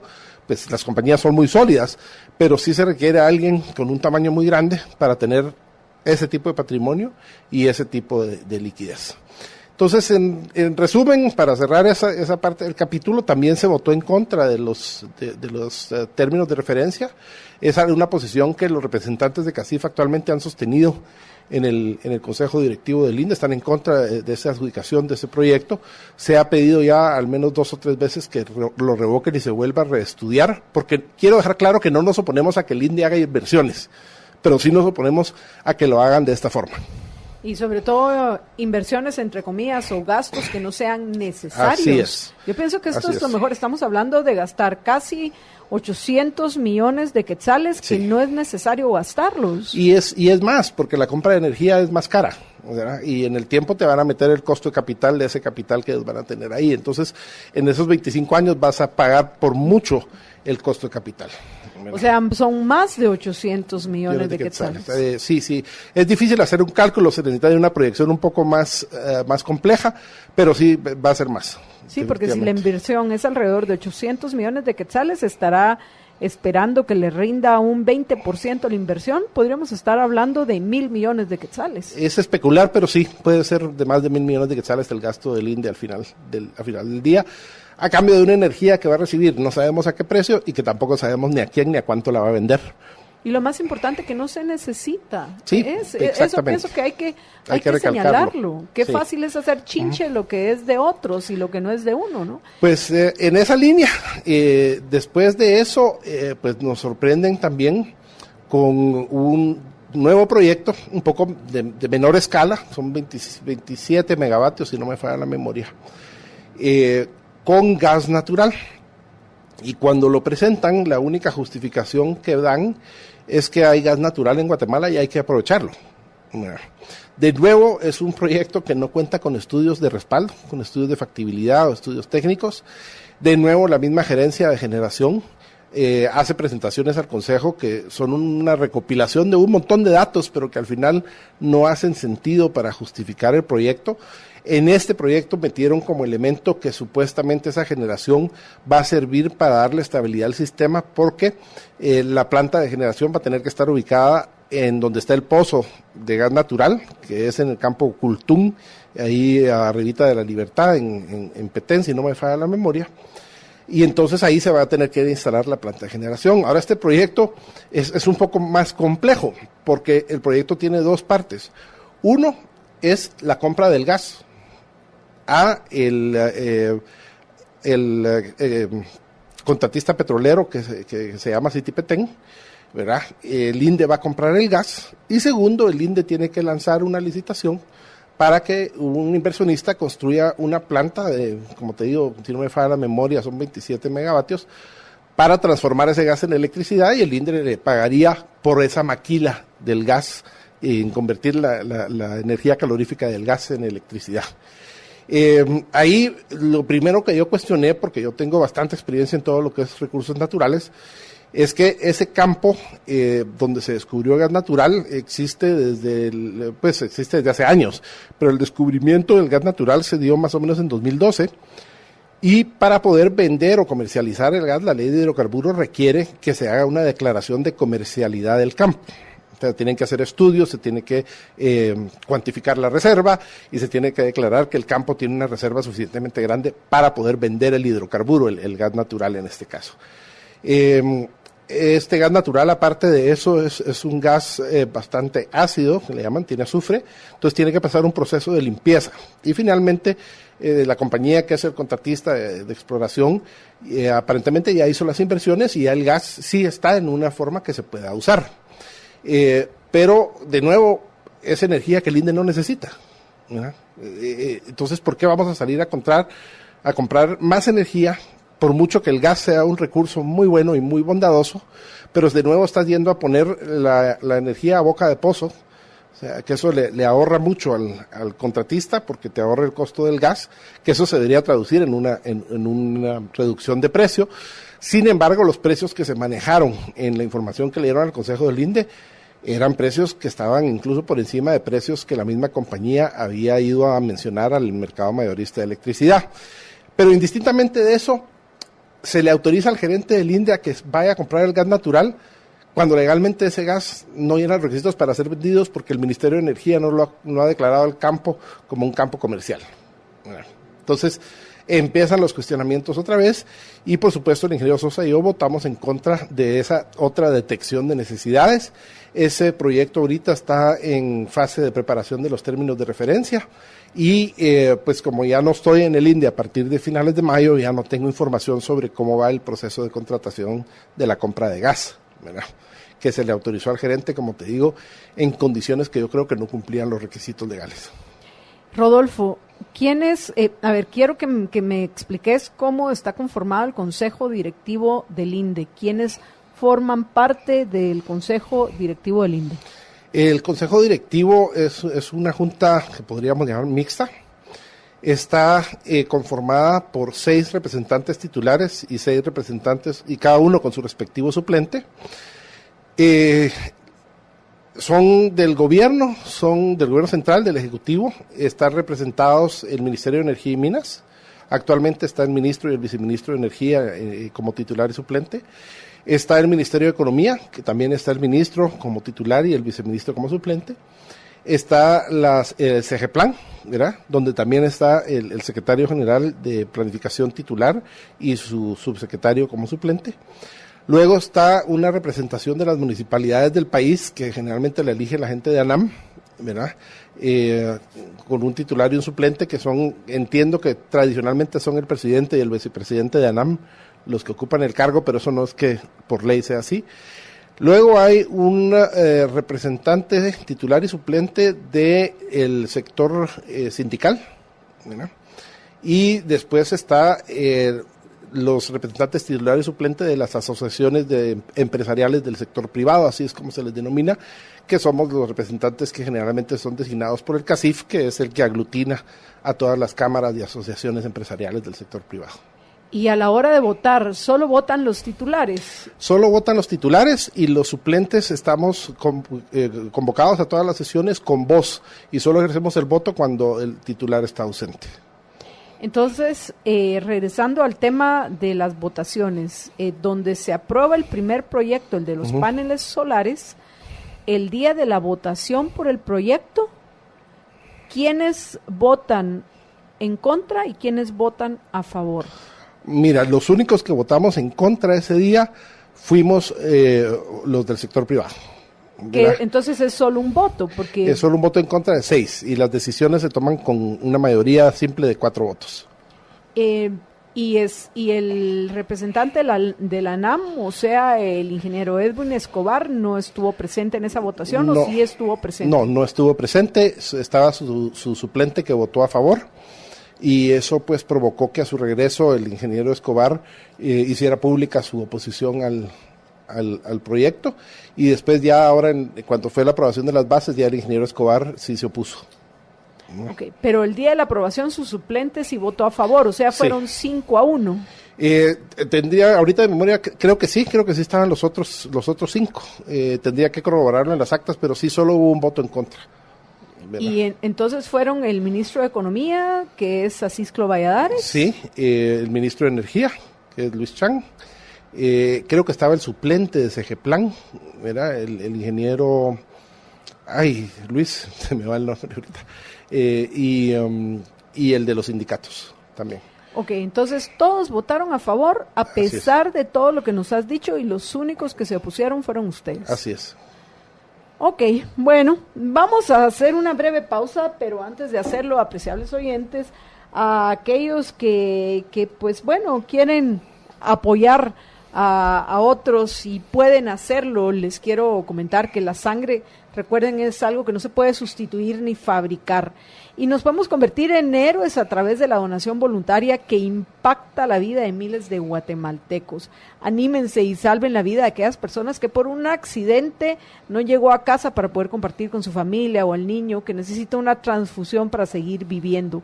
Donar sangre es salvar vidas, y apreciables oyentes, es un mensaje del Instituto de Seguridad Social X. Vamos a una breve pausa. Y regresamos en unos minutos, porque aún no hemos terminado.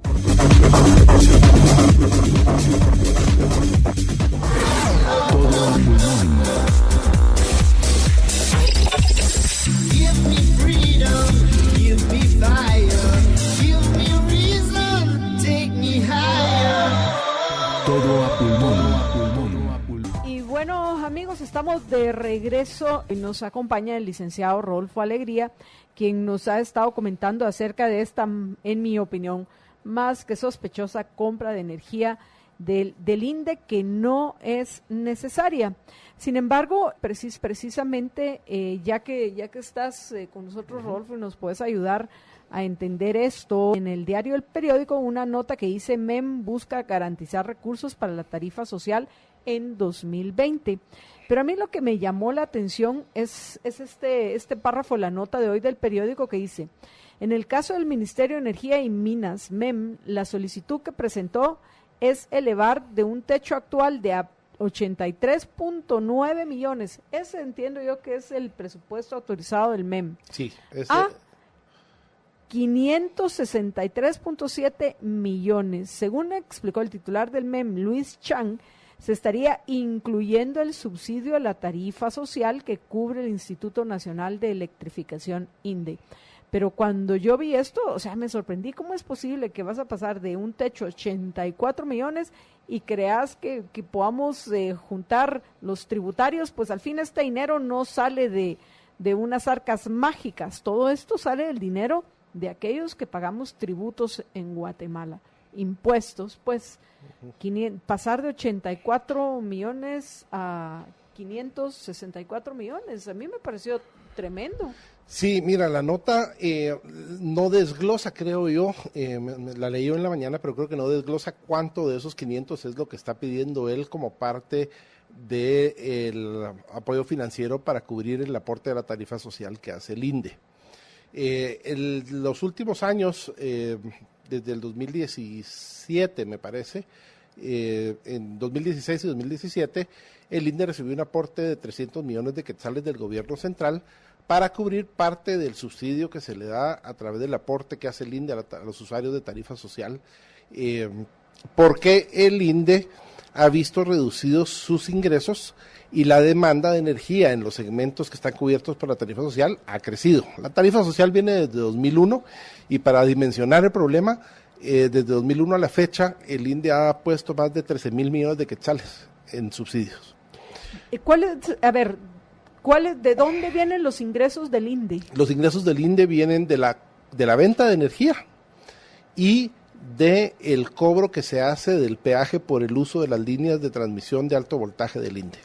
Esos son sus ingresos. Entonces, esos tienen una dimensión finita, porque la generación del INDE pues es un número determinado, y también la capacidad de transmisión del INDE. Si hubiéramos invertido esos 13,000 millones de quetzales en ampliar la capacidad de transmisión, tendríamos más ingresos para el INDE hoy, ¿verdad? Pero es dinero que se ha ido en un subsidio y que el INDE no lo ha utilizado en su función primordial, que es la electrificación del país. Bueno, entonces eso me lleva a otra pregunta. No solo pareciera que tiene un montón de dinero el INDE, pero ese montón de dinero que tiene el INDE lo tiene comprometido. Entonces, es correcto. Regresando otra vez al tema que que comentábamos, la compra de esta energía que no es necesaria, no se necesita, multimillonaria, ¿qué representaría? O sea, si ahorita tienen problemas con la tarifa social y que no saben si la van a poder cubrir y que podrían descapitalizar al INDE, así es. ¿De dónde va a salir para comprar también este gasto multimillonario en una energía que no se necesita? Pues tienes toda la razón, porque yo tampoco tengo pregunta para eso. Los ingresos del INDE están ya, como te digo, sujetos a lo que pueda vender de energía. En un año seco vende menos energía, porque la energía que vende el INDE es hidráulica. Entonces, si llueve menos, el INDE vende menos energía. Y entonces, este año, pues el INDE le va a meter a la tarifa social 790 millones de quetzales, cuando originalmente se había previsto que el INDE iba a poner más o menos 320 y el gobierno central iba a poner la diferencia. Sin embargo, en la discusión del presupuesto del año pasado no se incluyó este rubro, y fue algo pues que creo yo que el Ejecutivo lo manejó políticamente, sabiendo desde el año pasado, cuando se elaboró el presupuesto, que no iban a dar ese dinero y que iban a hacer que el INDE lo pusiera como último recurso, ¿verdad?, en un año electoral. Todavía hubo un intento, por la presión que hubo en el Consejo, de reestructurarlo para reducir ese impacto en el INDE, pero hubo de darse marcha atrás. Yo ya no estaba en el Consejo cuando esto sucedió ahorita en junio, pero se dio marcha atrás en la reestructuración. Entonces el impacto para el INDE este año es de 790 millones de quetzales aproximadamente. Y el INDE, pues ante unos recursos que son bien determinados, si los quieres llamar así, finitos como todos los recursos, va a tener ese gasto, y si se le sigue cargando al INDE el gasto completo del subsidio de la tarifa social, va a llegar probablemente a un punto de insolvencia en unos 2 o 3 años, o de riesgo de insolvencia más bien, que cualquier desbalance en sus ingresos le puede causar problemas de solvencia si eso sigue a este ritmo. Por eso sí es importante que se incluyan en el presupuesto general de la Nación fondos para que no sea el INDE el que cubra todo eso, porque el INDE juega un papel muy importante. Una vez exista la tarifa social, tiene que ser, se necesitaría de eso, pero de nuevo, hay muchos problemas con la tarifa social. Sí. Yo en lo particular, por principio, considero que no debería de existir. Uno tiene que pagar el costo de aquellos bienes y aquellos servicios que uno necesita, contrario a como piensan los señores de Codeca que tienen derecho a robar energía eléctrica.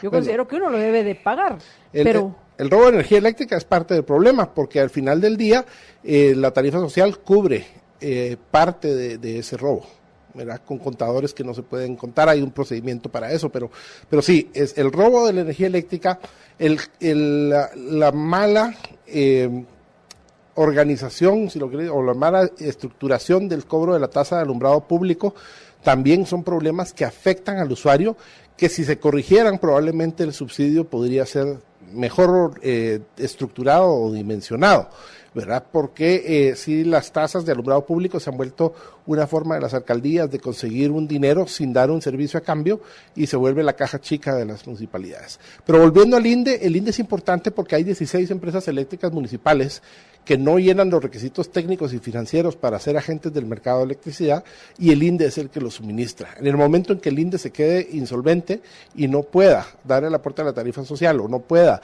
cumplir sus compromisos, esas municipalidades van a ir a buscar energía al mercado, sin que necesariamente cumplan los requisitos para poder operar en el mercado de electricidad. Entonces, sí, son dos temas estructurales. La tarifa social hay que reestructurarla, hay que reenfocarla, e idealmente se la deberían quitar al INDE, porque si es un subsidio debiera salir de las arcas de la nación, solo que ha sido muy cómodo que el INDE lo ponga. También el tema de la tasa de alumbrado público es algo que hay que revisar urgentemente y ordenar, ¿verdad? Eso es algo que la Comisión Nacional de Energía Eléctrica, desde que se instaló, ha obviado a asumir. Que ya puso, entiendo yo, denuncias penales la todavía diputada Ninette Montenegro. Así es, por ese tema. Esas denuncias tienen ciertas particularidades, pero el tema del alumbrado público se debería estructurar para que refleje de verdad el costo de proveer ese servicio. Tienes gente que paga tasa de alumbrado público más cara de su tarifa real de energía eléctrica, y que vive en un caserío donde no hay focos, Entonces, esa gente está pagando una tasa que debería causar que reciba una contraprestación de la municipalidad a cambio, y no existe esa contraprestación. Esa se ha convertido en, primero que todo, un impuesto inconstitucional, básicamente. Estoy de acuerdo en esa apreciación, sí, así es, ¿verdad? Porque se vuelve un impuesto decretado por las municipalidades. ¿Y qué consecuencias va a tener? Pues bueno, ya que estamos hablando de este tema, es muy importante. ¿Qué consecuencias va a tener una reciente resolución de la Corte de Constitucionalidad que precisamente benefició a Ninette Montenegro? Ella, entiendo yo que fueron quienes la presentaron en lo que respecta al incorrecto cobro del alumbrado público, y a quién corresponde pues quitarle ese cobro a los alcaldes, que no les corresponde, además de eso. Pues, en ese sentido sí tendría que ser la Corte de Constitucionalidad. No conozco esa resolución de la que hablas, pero sí aquí debería haber un ordenamiento. El hecho de meter a las distribuidoras creo yo que es un error, porque las distribuidoras son entes recaudadores. Bueno, las distribuidoras de energía tienen convenios de recaudación con las municipalidades, y simplemente es más fácil para las municipalidades que la distribuidora recaude esa tasa municipal. Pero te pongo como ejemplo los grandes usuarios que no le pagan a las distribuidoras en algunos municipios donde hay industria grande, le pagan directamente a las municipalidades, porque como tú dices, es un impuesto que cobra la municipalidad, ¿verdad? Es un tributo que cobra la municipalidad. Entonces, sí, yo creo que meter a las distribuidoras es parte de desgastarlas innecesariamente.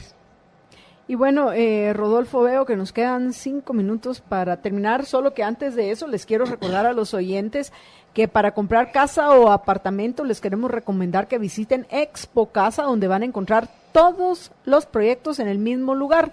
Recuerden que Expo Casa se va a llevar a cabo del 5 al 7 de julio en el Expo Center del Gran Tikal Futura. Pero bueno, regresando con nuestro invitado, el licenciado Rodolfo Alegría, nos quedan aproximadamente 5 minutos para terminar esta interesante, vamos a ver, entrevista, voy a decir, porque fue más que conversación, fue una entrevista donde nos has compartido información muy importante, Rodolfo. ¿Qué se nos queda todavía en el tintero que es importante que sepan los que nos están escuchando? Pues yo creo que es importante que las cosas se hagan bien hechas y con transparencia. Entonces creo que la fiscalización ciudadana es muy valiosa, sobre todo en proyectos que tienen estos cuestionamientos, como los 2 proyectos que hemos platicado en el INDE. Y creo que el robo de la energía eléctrica también es algo que vemos como muy lejano, porque no sucede en los centros urbanos, sino que sucede en las áreas más alejadas del país, pero es un robo, y eso tiene que ser perseguido y tiene que ser castigado y se le tiene que poner fin, porque es una distorsión muy grande en el mercado que al final la terminamos pagando todos, indirectamente, pero la vamos a terminar pagando todos, si eso no se corrige. En ese tema, haciendo un cálculo muy básico, si tú calculas que hay 90,000 conexiones ilegales y que Codeca y el Frente Nacional de Lucha, que son los que cuidan esas conexiones ilegales y le cobran a los usuarios por que permanezcan conectados ilegalmente, cobran 25, 30, 40 quetzales al mes a esos usuarios, que no pagan tasa municipal, por cierto. Y que no tienen ningún costo para los ladrones de Codeca y del Frente Nacional de Lucha. Da igual, podrían cobrar 20 o 50, que para ellos no tienen ningún costo. Para ellos es dinero que les entra directamente en forma neta, sin impuestos, a sus arcas, y yo estimo, pues conservadoramente, que es alrededor de entre 3,5 millones y 5 millones de quetzales al mes. A la gran, o sea que entonces con eso puedes financiar cualquier movimiento. Hasta pudieron montar un partido político con esa cantidad de dinero que roban todos los meses. Y eso es un financiamiento electoral ilícito también. Entonces, ves cómo al final todo el sector eléctrico incide realmente en toda la actividad económica y en toda la vida de los ciudadanos y la vida política del país. Entonces necesitamos conservar el éxito que ha sido el desarrollo del sector eléctrico en Guatemala. Tenemos una regulación que es todavía perfectible, pero que ha sido muy buena y que en los últimos 20 años nos ha permitido pasar de apagones de 4 o 5 horas diarias a tener sobreabundancia de energía eléctrica que nos permite exportar a otros países. Pero es preocupante que la irresponsabilidad de los otros miembros del Consejo esté abriendo la puerta para al final hundir el INDE, porque con la presión de la tarifa social y estas compras van a hundir al INDE. Sí lo están poniendo en riesgo. Yo considero que sí lo está poniendo en riesgo, pero cada quien tiene que asumir la responsabilidad por sus decisiones y sus acciones. Y es algo que yo en su momento discutí con varios de ellos. Pero ese es el problema, que no asumen ninguna responsabilidad, solo llegan e irresponsablemente votan sobre dinero que no es de ellos. Ese es el problema, que lo que es de todos no es de nadie. Es un problema, pero como te repito, todos cuando llegamos ahí tomamos un juramento de fidelidad a la ley orgánica del INDE. Ahí, aunque estemos designados por distintos sectores, realmente el interés que tenemos que tener en mente cuando votamos es el interés de la institución, que es una institución muy valiosa, que en ese sentido sí es una institución del país, del pueblo de Guatemala, que cumple una función importante dentro del sector eléctrico y que hay que cuidar. Es un patrimonio que hay que cuidar. ¿Y cuáles son las consecuencias de fallar a ese juramento? ¿Se van a ir presos? ¿Van a tener que asumir el despilfarro de este dinero? O sea, ¿cuáles son las consecuencias reales? Dependerá de qué suceda, ¿verdad? Porque todavía los proyectos no se han adjudicado. Si no se adjudican, se puede que se declaren desiertos. Pero sí, yo creo que pues la ley establece las consecuencias para quien no cumple con sus funciones. Pueden ser administrativas, pueden ser penales. Bueno, no creo que se van a declarar desiertos porque como que huele a que ya tienen un destinatario que ya decidieron previamente algunos de las personas que has mencionado. Por cierto, ¿quién es el gerente del INDE? El gerente del INDE es un abogado de nombre Carlos Beltetón. Carlos Beltetón, ok. Bueno, antes de despedirme, amigos, les quiero recordar que si ustedes están aburridos y preocupados de que ustedes, sus hijos, sus familiares se enferman constantemente de gripe, catarro y otras enfermedades por no tener sus defensas altas para resistir los virus, lo que les quiero recomendar es lo que hago yo. Ustedes son testigos de que yo es rarísimo que me enferme. ¿Por qué? Porque yo sí tengo el hábito de tomar todos los días, sin falta, 1 onza diaria de equinacia blend líquida de ELA, no cualquiera, la equinacia blend líquida de ELA, la cual encuentran en las tiendas de GNC o GNC. Recuerden que la equinacia blend líquida de ELA, además de varias equinacias que son importadas a Estados Unidos desde Europa, donde es producida la equinacia blend líquida de ELA, incluye también vitamina C, zinc y aloe vera, que suben sus defensas para tener una mejor calidad de vida, que la encuentran además de en GNC o GNC en el 4950-3414, 4950-3414, que es el WhatsApp. Por favor, es un WhatsApp que ustedes pueden llamar a pedir no solo su equinacia blend líquida, sino también su aloe vera gel de ELA para proteger todo su sistema digestivo y disfrutar de esa comida tan rica que tenemos en Guatemala, sin daño, sin acidez, sin agruras, sin tantas otras cosas que ni sé de qué se tratan, porque como tengo el hábito de tomar también 1 onza diaria aloe vera gel de ELA, pues bueno, ni me afecta todo ese chile cobanero que le eché a mi almuerzo hoy, una maravilla. Pero bueno, recuerden que lo encuentran en el 4950-3414, 4950-3414. Ahora sí, ya llegamos al final de nuevo. Rodolfo, gracias por haberme acompañado. Gracias a ti. Y nos mantenemos en contacto para que nos comentes cómo avanza esa denuncia que ustedes presentaron, porque sí me parece que es muy delicada la irresponsabilidad. Es muy delicada la situación y que actúen tan irresponsablemente otros miembros del Consejo Directivo del INDE me parece una barbaridad. Pero de nuevo, a quien no le cuesta lo hace piñata. Y lo que es de todos no es de nadie, a fin de cuentas. Pero, en fin, amigos, queden en sintonía de Libertópolis. Y lo hago como lo hago siempre, deseándoles que sean felices. Muy, pero muy felices. Libercast presentó una producción de Libertópolis. Recuerden que si quieren conocer más de nuestros programas, seguirnos en las diferentes redes sociales, o si quieren ver nuestros programas y conocer a nuestros conductores e invitados, pueden ingresar en www.libertopolis.com.